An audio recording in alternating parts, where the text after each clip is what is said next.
بالله من الشيطان الرجيم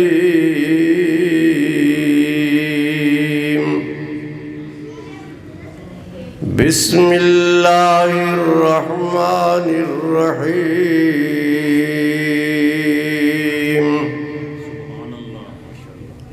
شهر رمضان الذي أنزل فيه القرآن صدق الله مولانا العظيم وبلغنا رسوله النبي الأمين الكريم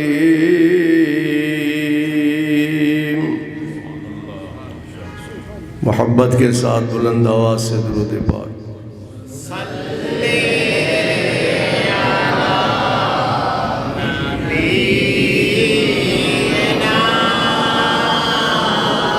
صلی علی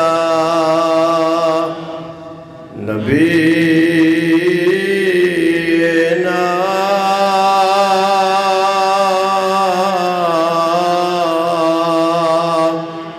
صلی علی محمد صلی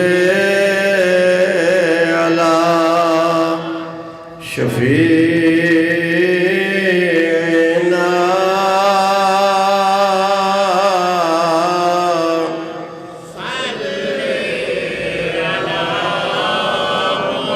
بلغ العلا بکمالی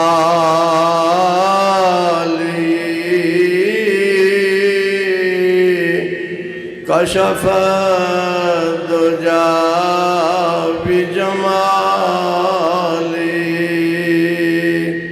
حسنت جمیع خصالی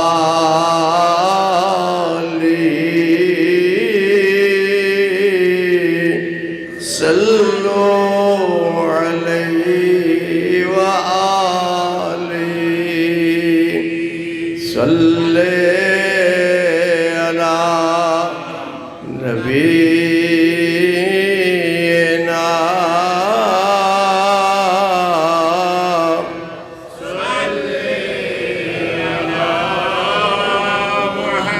خسف القمر بجماله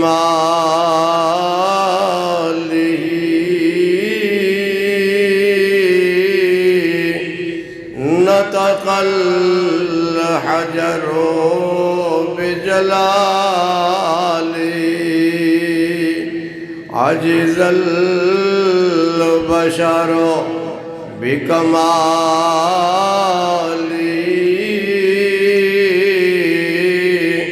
صلوا عليه وآله صلی علی نبینا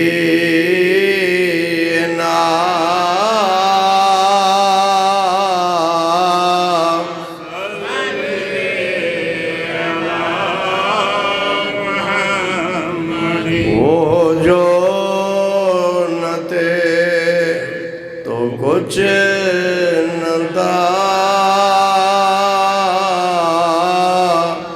وہ جو نہ ہو تو کچھ نہ ہو وہ جان ہے جان کی جان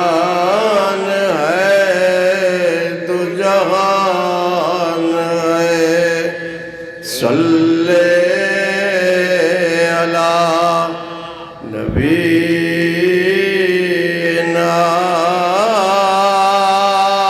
صلی علی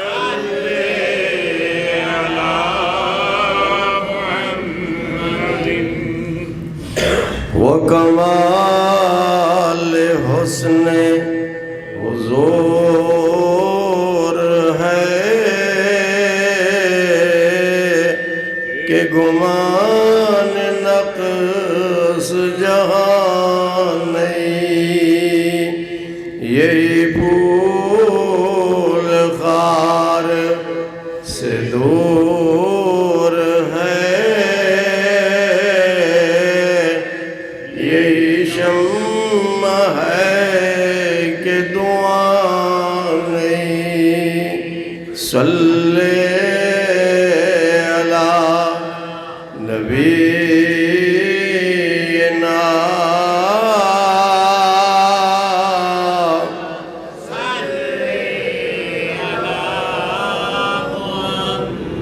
کرو مد اہل تو الرضا،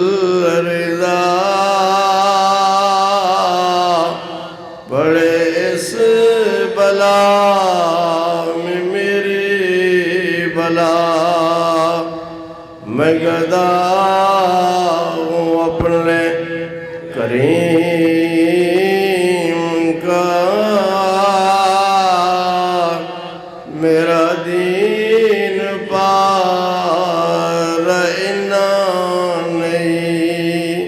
صلی علی نبینا،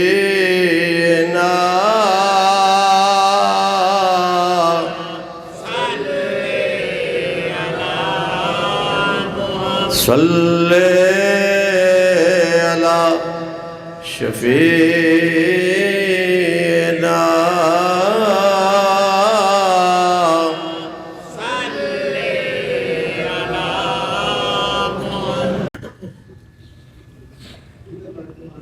بزرگوں، بھائیوں، عزیزوں، تقریر کا موضوع ہے ماہ رمضان، روزہ اور اس کے فضائل۔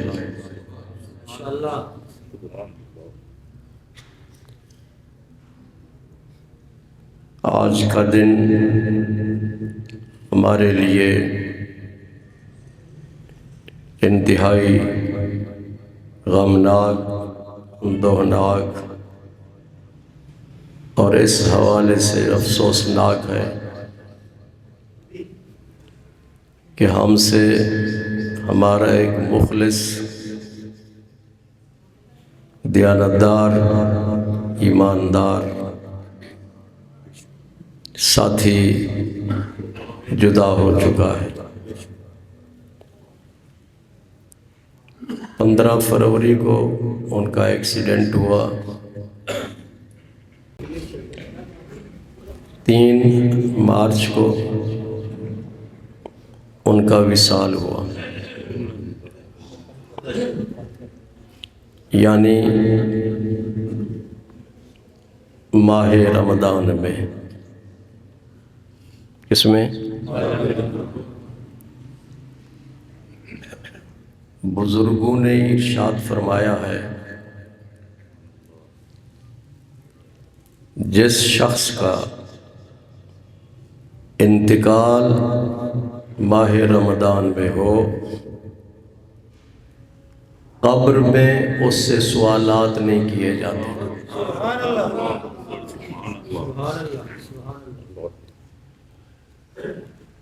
3 سوال ہوتے ہیں قبر میں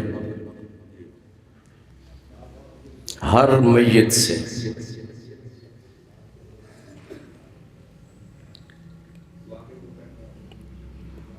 کافر ہو، مسلمان ہو، مشرک ہو، منافق ہو، ان سب سے قبر میں 3 سوال کیے جاتے ہیں۔ پہلا سوال، من ربک، تیرا رب کون ہے؟ دوسرا سوال، ما دینک، تیرا دین کیا ہے؟ تیسرا سوال، قاری شاہد، ما کنت تقول فی ھذا الرجل، یہ جو شخصیت یہ شخصیت جو تیرے سامنے ہے، ان کے بارے میں دنیا میں تیرا کیا عقیدہ اور کیا خیال رہا؟ سمجھے؟ وہ شخصیت کون ہے؟ سرکار مدینہ صلی اللہ علیہ وسلم۔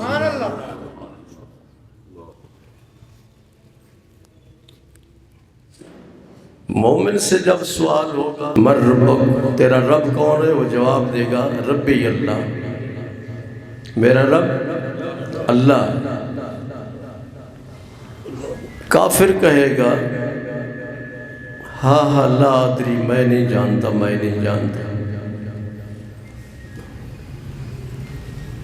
دوسرا سوال ہوگا ما دینک،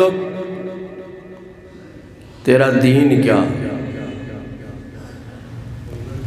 دین کہتے ہیں ضابطۂ حیات کو، آئین کو، دستور زندگی کو۔ دنیا میں تو کس آئین، کس دستور، کس ضابطۂ حیات کے تحت زندگی بسر کرتا تھا؟ مسلمان کہے گا دین یا اسلام، میرا دین اسلام ہے۔ کافر وہی جواب دے گا میں نہیں جانتا۔ تیسرا سوال ہوگا ما کنت تقول فی ھذا الرجل، یہ شخصیت جو تیرے سامنے ہے ان کے بارے میں تیرا کیا خیال ہے؟ جی ہم نے تو حضور صلی اللہ علیہ وسلم کی زیارت نہیں کی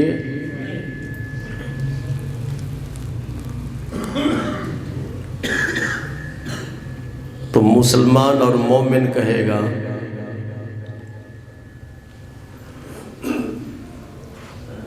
انہو رسول اللہ عبدہ و رسول اللہ، انہو یہ اللہ کے خاص بندے ہیں اور اللہ کے رسول ہیں۔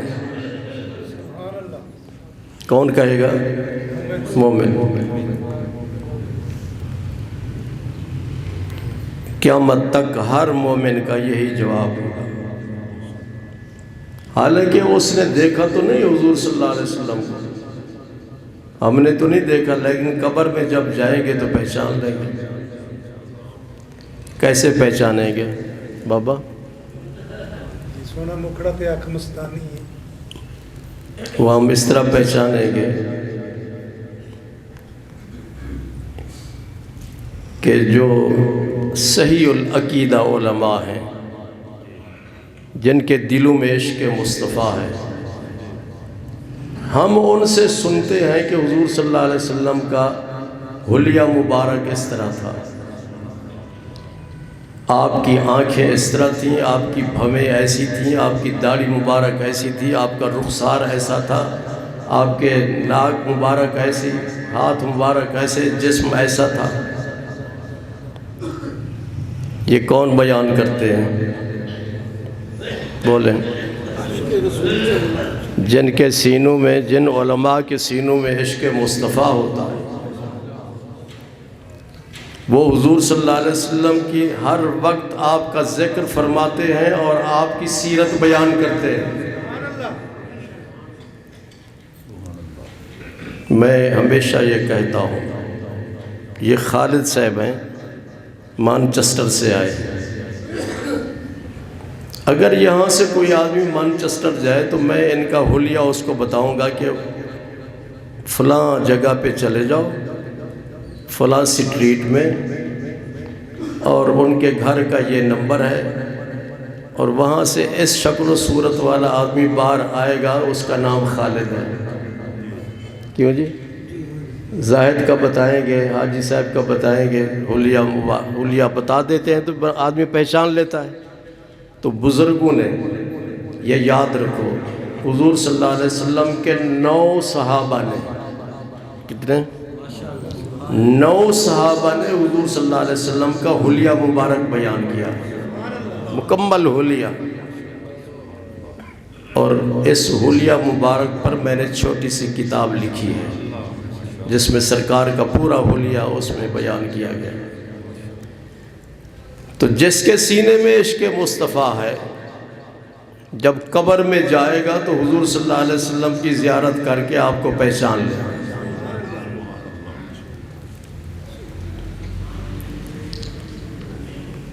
لیکن ماہ رمضان کو یہ شرف حاصل ہے، اس مہینے کی برکت سے کسی مسلمان سے قبر میں سوال نہیں ہوگا۔ یہ جو 3 سوالات ہیں یہ نہیں ہوں گے اس سے۔ اس مہینے کا نام کیا ہے؟ کیا نام ہے بھائی بند کر دو ٹیلی فون۔ جب حدیث بیان کی جا رہی ہو، قرآن پاک بیان کیا جا رہا ہو، پوری توجہ سے سننا چاہیے۔ نہیں سنیں گے تو اس کا مطلب یہ ہے کہ اس کو اس حدیث کے ساتھ کوئی غرض نہیں ہے، قرآن پاک کی تعلیمات سے کوئی غرض نہیں ہے، یہ بے ادبی ہوتی ہے۔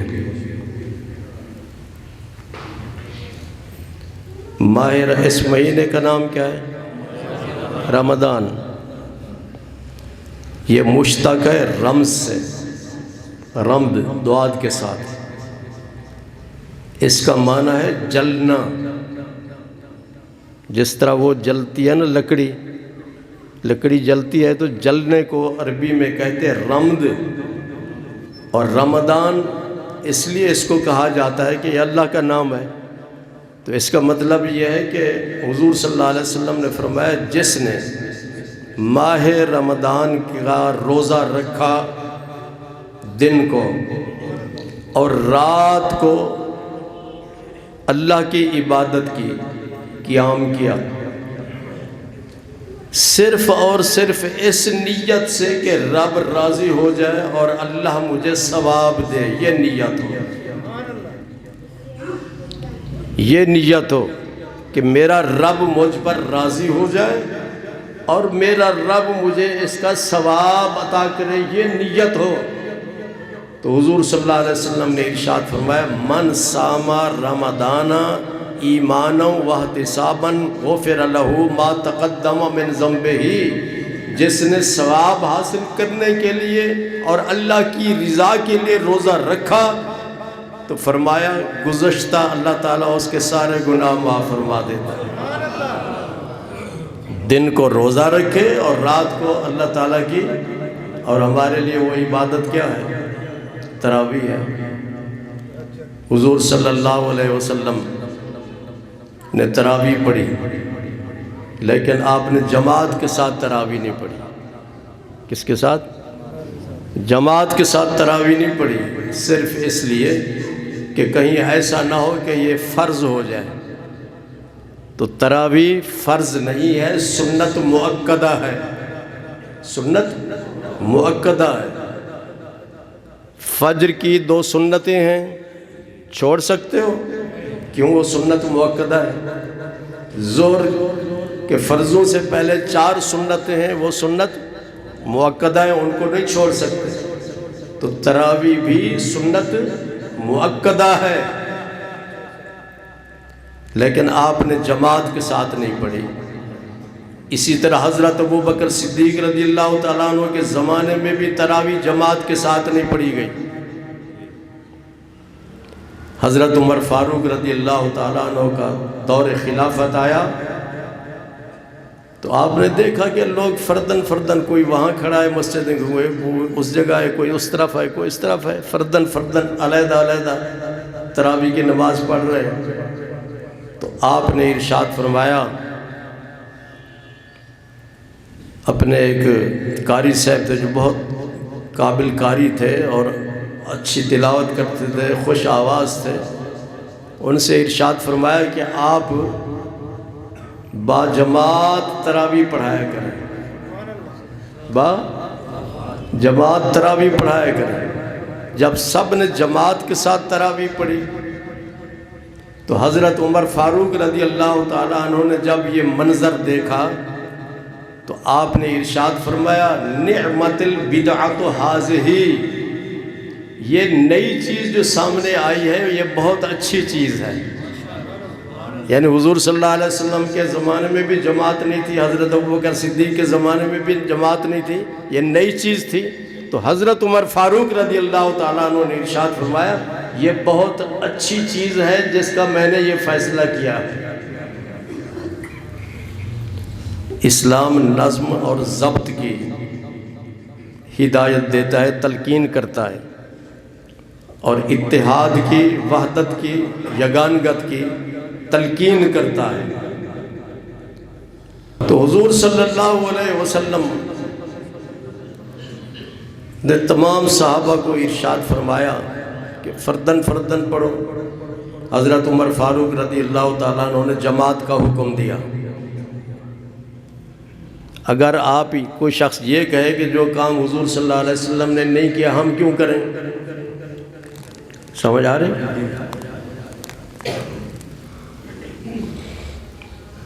تو پھر یہ تراویح تم کیوں پڑھتے ہو بھی اپنی مسجدوں میں جماعت کے ساتھ؟ جو یہ اعتراض کرتے ہیں نا ہم حضور صلی اللہ علیہ وسلم کا میلاد منائیں یا حضور صلی اللہ علیہ وسلم کے جلوس عید میلاد النبی کا اہتمام کریں، تو کہتے ہیں کہ جی یہ کہاں لکھا ہوا ہے، حضور صلی اللہ علیہ وسلم کے زمانے میں تو نہیں تھا۔ پھر حضور صلی اللہ علیہ وسلم کے زمانے میں تو جماعت نہیں تھی تراویح کے ساتھ، پھر جماعت کے ساتھ کیوں پڑھتے ہو؟ کہ نہیں سمجھے؟ آگے سمجھ کے نہیں آئی ایک بات۔ دوسرا یہ ہے کہ تراویح 8 رکعت نہیں ہے، تراویح 20 رکعت ہے۔ 8 رکعت کا جن حدیثوں میں ذکر ہے وہ تہجد کی رکعت ہے۔ وہ کیا ہے؟ تہجد کی ہیں۔ تہجد تو ہر مہینے میں ہوتی ہے، صرف ماہ رمضان میں تو نہیں ہوتی۔ تو اس لیے تراویح 20 پڑھنی ہے، تراویح 8 نہیں پڑھنی۔ کچھ لوگ سستی کر جاتے ہیں، انہیں یہ معلوم نہیں ہے کہ اس کا کتنا ثواب ہے۔ اس کا اگر ایک نفل پڑھیں تو دوسرے مہینے کے فرض کے برابر ثواب ملتا ہے۔ قیامت کے دن اللہ تبارک و تعالیٰ پوچھے گا جی کہ تراویح 8 تھی تم نے 20 کیوں پڑھی؟ تو ہم کہیں گے جی ٹھیک ہے ہمارے 20 میں سے 8 رکھ لو تراویح۔ کہ نہیں سمجھ آ رہی؟ حساب ٹھیک ہے نا؟ اور اگر اللہ تعالیٰ نے اس وقت پوچھ لیا کہ تراویح 20 تھیں تو 8 رکعت پڑھنے والے کہاں سے باقی رکعتیں لے کے آئیں گے؟ کہ نہیں سمجھے؟ عبادت میں زیادتی ہونی چاہیے، زیادہ سے زیادہ عبادت کرنی چاہیے، ثواب حاصل کرنے میں کوتاہی نہیں کرنی چاہیے۔ مدینہ منورہ میں بھی 20 پڑھی جاتی ہیں، مکہ مکرمہ میں بھی 20 تراویح پڑھی جاتی ہیں، اور یہ شروع سے حضور صلی اللہ علیہ وسلم کے زمانے سے 20 پڑھی جاتی ہے۔ سرکار مدینہ صلی اللہ علیہ وسلم نے صحابہ کو جمع کیا، آپ نے فرمایا میرے ممبر کے قریب آ جاؤ۔ ممبر کے قریب پہنچے تو حضور صلی اللہ علیہ وسلم نے ممبر شریف کے پہلے درجے پر، پہلے سٹیپ پر، یہ ہے نا 3 سٹیپ ہیں اس کے، قدم رکھا تو فرمایا آمین۔ آمین کا لفظ تو مشہور ہے، پڑھتے ہو نا کہ نہیں پڑھتے؟ دعا کرتے ہیں تو اس کے جواب میں آپ آمین کہتے ہیں۔ آمین کا معنی کیا ہے؟ یہ عربی لفظ ہے، یاد رکھو گے؟ کیوں بابا؟ کیا معنی ہے اس کا؟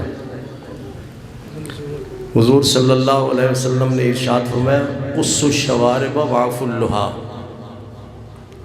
مونچھیں کتراؤ داڑھی بڑھاؤ۔ کیا فرمایا؟ آج کل فیشن بن چکا ہے، مونچھیں بڑھا لیتے ہیں اور داڑھی منڈا دیتے ہیں، الٹ کرتے ہیں، پھر کہتے ہیں جی ہم مسلمان ہیں، ہم پر یہ آفتیں مصیبتیں مشکلات کیوں ہیں؟ بھی ہر روز تم داڑھی شریف کی صفائی کرتے ہو، حضور صلی اللہ علیہ وسلم کی سنت سنت کا ترک کرتے ہو، چھوڑتے ہو، تو پھر رحمت کس طرح ملے آپ کو؟ پھر رحمتوں کا نزول کیسے ہو؟ یہ میں نے بہت سارے لوگوں کو دیکھا ہے کہ مونچھیں بڑی بڑی رکھ لیتے ہیں اور داڑھی بالکل صاف کر لیتے ہیں۔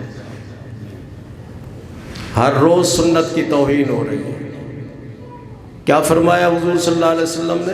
قص الشوارب واف اللحا، مونچھیں کتراؤ اور داڑھی بڑھاؤ۔ اور کتنی داڑھی؟ ایک مشت، ایک مشت سے زیادہ نہیں ہونی چاہیے۔ ایک مشت داڑھی سنت مؤکدہ ہے۔ اگر کوئی آدمی فجر کی 2 سنتیں چھوڑ دے گناہگار ہوگا یا نہیں؟ ظہر کی 4 سنتیں چھوڑ دے گناہگار ہوگا کہ نہیں؟ اسی طرح حضور صلی اللہ علیہ وسلم کی داڑھی مبارک کو جو منڈاتا ہے وہ ہر وقت گناہ میں شامل، ہر وقت گناہگار رہتا ہے۔ قص الشوارب واف اللحا، یہ فیشن چھوڑ دو، صحیح معنوں میں مسلمان بن جاؤ۔ قرآن کہتا ہے کہ الیوم اکملت لکم دینکم، آج کے دن میں نے تمہارے لیے تمہارے دین کو مکمل کر دیا۔ ادخلوا فی السلم کافہ، اسلام میں پورے پورے داخل ہو جاؤ۔ سارے صحابہ ممبر شریف کے قریب آئے تو آپ نے ارشاد فرمایا آمین۔ آمین کا معنی کیا ہے؟ حاجی ریاض سے آمین کا معنی ہے یا اللہ اس دعا کو قبول کر لے۔ بولے یا اللہ اس دعا کو، آمین کا معنی قبول کر، کیا؟ قبول کر۔ آمین کا معنی قبول کر۔ کس کو قبول کر؟ اس دعا کو۔ معنی یاد رہے گا؟ کیا معنی آمین کا؟ دعا وہ تو زائد لفظ ہے، لفظی معنی ہے خالص ہے، قبول کر۔ آمین کا معنی قبول کر۔ آپ نے ممبر شریف کے ایک سٹیپ پہ، ایک درجے پہ قدم رکھا، فرمایا آمین۔ کیوں عاقب؟ کیا نام ہے تمہارا؟ عاقب۔ آمین اس وقت کہا جاتا ہے جب کوئی دعا کرے کہ نہیں میں دعا کروں گا تو آپ آمین کہیں گے۔ آپ نے دوسرے سٹیپ پہ قدم رکھا عامر، پھر فرمایا آمین، پھر تیسرے سٹیپ پہ قدم رکھا تو فرمایا آمین۔ میری بات سمجھ آ رہی ہے؟ صحابہ نے عرض کیا یا رسول اللہ صلی اللہ علیہ وسلم، آپ نے 3 مرتبہ آمین کہا، اس کی کیا وجہ ہے؟ آپ نے ارشاد فرمایا جب میں نے پہلے درجے پر، پہلے سٹیپ پر قدم رکھا تو جبریل علیہ السلام نے دعا کی۔ وہ دعا یہ تھی کہ یا اللہ جس نے ماہ رمضان پایا اور روزے نہیں رکھے، روزے نہیں رکھے تو اس کے گناہ معاف نہیں کیے جاتے۔ تو ماہ رمضان کے روزے رکھ کر اپنے گناہ معاف کروائے جاتے ہیں، اور نہ رکھ کر گناہوں کی مغفرت نہیں ہوتی۔ یا اللہ جس نے ماہ رمضان کا احترام نہیں کیا، روزے نہیں رکھے، اس کے گناہوں کو معاف نہ کر۔ اس لیے فرمایا آمین۔ کیا فرمایا؟ یا اللہ ایسا شخص جس نے ماہ رمضان پایا اور اس کے روزے نہ رکھے وہ تیری رحمت سے دور ہو جائے، تیری رحمت سے دور ہو جائے۔ تو اس لیے میں نے کہا آمین۔ دوسرے سٹیپ پہ جب میں نے قدم رکھا تو جبریل علیہ السلام نے دعا کی کہ یا اللہ جس نے حضور صلی اللہ علیہ وسلم کا نام سنا، محمد، جس نے حضور صلی اللہ علیہ وسلم کا نام سنا اور نام سن کر حضور صلی اللہ علیہ وسلم پر درود نہیں پڑھا، وہ بھی تیری رحمت سے دور ہو جائے۔ فرمایا آمین۔ میں نے کہا آمین کہ یا اللہ اس دعا کو قبول کر، اور یہ مسئلہ یاد رکھو کہ حضور صلی اللہ علیہ وسلم کا نام سن کر درود پڑھنا فرض ہے۔ کیا ہے؟ جس طرح نماز فرض ہے، اسی طرح آپ کا نام سن کر بھی درود پڑھنا فرض ہے، ضروری ہے۔ تیسرے سٹیپ پہ قدم رکھا تو فرماتے ہیں کہ میں نے جبریل علیہ السلام سے دعا سنی، انہوں نے یہ دعا کی کہ یا اللہ، جس شخص نے اپنے ماں باپ کو یا دونوں میں سے کسی ایک کو بڑھاپے میں پایا اور ان کی خدمت کر کے جنت میں داخل نہیں ہوا، وہ بھی تیری رحمت سے دور ہو جائے، وہ بھی تیری رحمت سے دور ہو جائے۔ اس لیے میں نے آمین کہا۔ آج کل ہمارے معاشرے میں یہ بھی ایک بہت بڑی لعنت سمجھ لیں کہ ماں باپ بوڑھے ہوتے ہیں، اپنی بیوی کی طرف زیادہ توجہ، بچوں کی طرف زیادہ توجہ، اور ماں باپ کی طرف کوئی توجہ نہیں، ان کے حقوق کو پورا نہیں کیا جاتا، ان کی خدمت نہیں کی جاتی۔ دونوں بوڑھے ہوں، ان کی خدمت کر کے آدمی جنت میں جاتا ہے۔ اسی لیے فرمایا الجنت تحت اقدام امہاتکم، جنت تمہاری ماؤں کے قدموں کے نیچے ہے، اور فرمایا کہ والد جنت کے دروازوں میں سے درمیان والا ایک دروازہ ہے۔ تو اس لیے میرے آقا کریم صلی اللہ علیہ وسلم نے ارشاد فرمایا کہ ماں باپ دونوں بوڑھے ہوں یا دونوں میں سے کوئی ایک بوڑھا ہو، ان کی خدمت کر کے اگر آدمی جنت میں نہ جائے، حضرت جبریل علیہ السلام نے یہ دعا کی کہ یا اللہ وہ شخص بھی تیری رحمت سے دور ہو جائے۔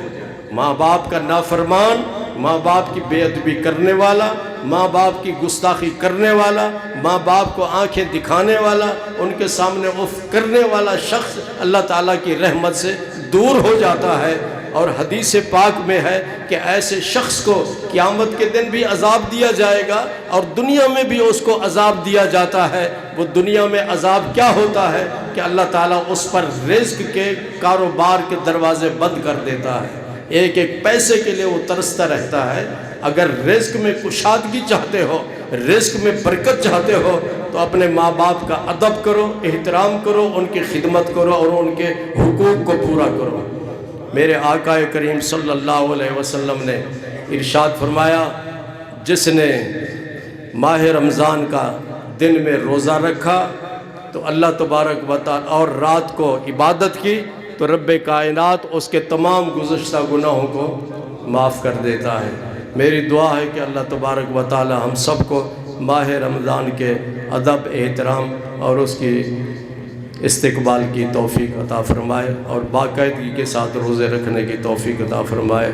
وآخر دعوانا الحمدللہ رب العالمین۔